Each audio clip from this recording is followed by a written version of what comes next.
modern dating isn't just stressful, it's destroying men spiritually, mentally, and emotionally.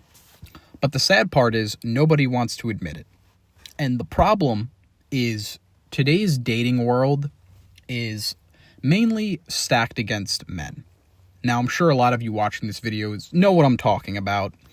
This ranges from a bunch of different things, from dating apps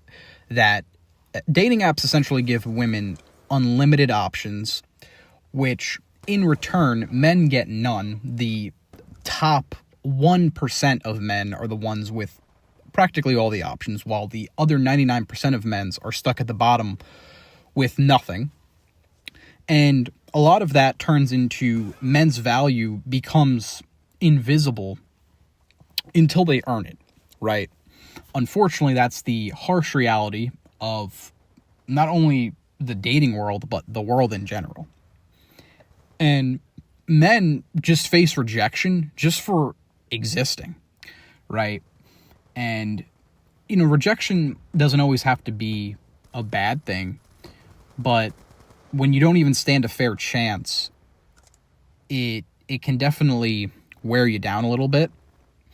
And dating is no longer about connection. It's about comparison and entertainment.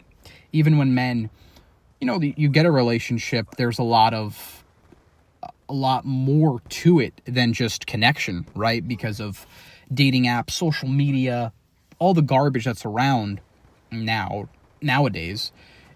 It makes it a lot harder for the man to even be able to keep a relationship alive and keep it going. Because again, you're constantly being compared and scrutinized against other men and other relationships. So what it's doing to men is just that. It's crushing men's confidence, purpose, and overall, you guessed it, mental health. We feel unseen, unappreciative, pretty much disposable. You're essentially replaceable. I'm sure a lot of you guys have heard that before. Men think something is, we think there's something wrong with them, right? There's something wrong with us. And resulting in loneliness is at an all-time high, right? I made a video almost a year ago now about why men are lonely in 2025. And it's the sad reality, but it is the truth. And it's no surprise that suicide rates are rising for men every day, every year. It's sad, but it's the truth, and a lot goes into that. And I know a lot of people will always say, you got to ask for help. Help is always there for you. All this stuff, and yes, it's good to let people know that, but I feel like it's just getting to a point where people are just using that as a Band-Aid, because it's obviously not working. It's not enough to just be like, yeah, ask for help. Everyone knows that at this point, right? Everyone knows about asking for help. Everyone knows about the hotlines you can call, the therapy you can go into, all this stuff. But we have to get to the deep-rooted problem, right? And again, it's not as simple as I'm making it sound like. There is multiple layers to that, a deep-rooted problem. And again, it stems from, dating is one part of it. There's so much to go into. I have to make a whole separate video on that. But yeah, sticking with the topic of dating is, we also just stop trying because effort just feels pointless, right? And you can be the best version of yourself, and unfortunately, sometimes that's still not enough. Why this is happening is modern culture has changed, right? And men weren't prepared.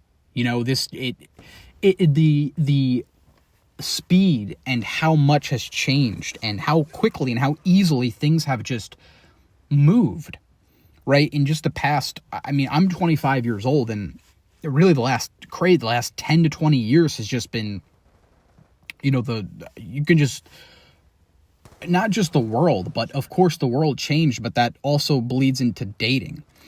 And again, I've talked about social media and how it inflates standards, and it, you know, it encourages the comparison all the time that, you know, and it's not just women that are comparison. It's also men that compare ourselves to other men, other relationships. And of course, yes, women are going to do that too. Whether you're dating them or not, they're going to do that. So that's what I'm saying. Even when you get into that relationship, you know, I'm not saying you have to mope around and always worry about that. Ideally, you have to find the relationship that is about, the biggest thing is the connection that you guys both have. It's just modern dating makes that a lot harder. And so it's tough, and it's tough to really kind of feel it out and to find that true connection. It's very hard to find it for a lot of men.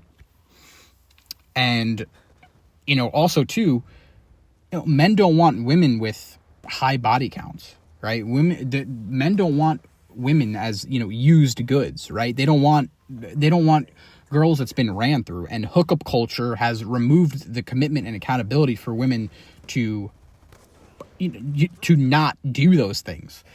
You know, women just want to have fun and do all that garbage as soon as they become teenagers, right? Early adults. And by the time they're done with that, they expect a man to just give them the world. And it's like, you know, it's, again, it's not fair for the man. And then the men get called toxic or controlling or, you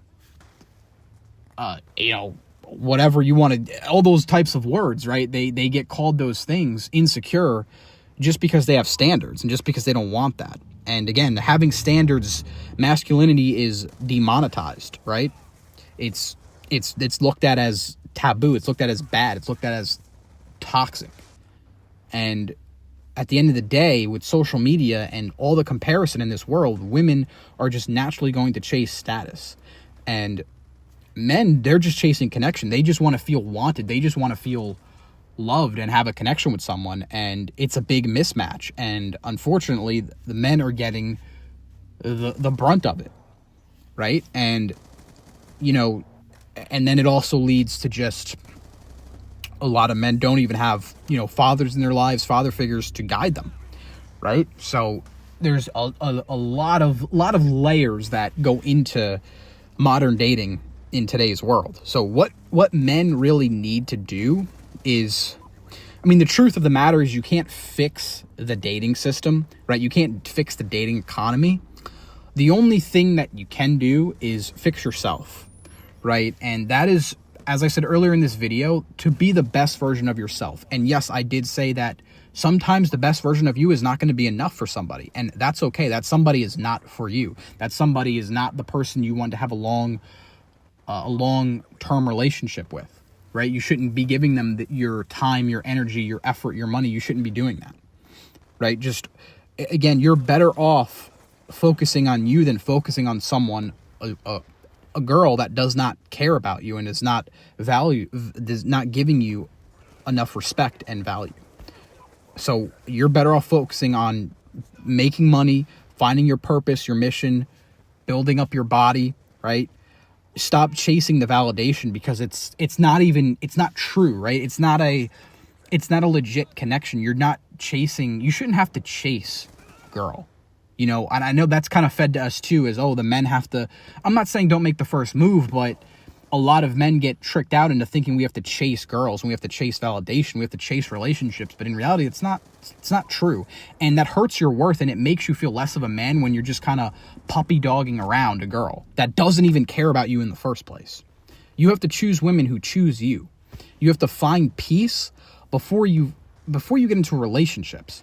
You know, you have to find it. The woman that you're talking to should bring you peace. And again, developing respect for yourself and establishing boundaries and standards for your relationships. So that's pretty much it for this video. Please leave your thoughts and comments down below. Let me know how the dating market, how it's affecting you. Any stories you'd like to share, please comment them down below. And I hope you enjoyed this video, and I hope to see you in the next one. Peace.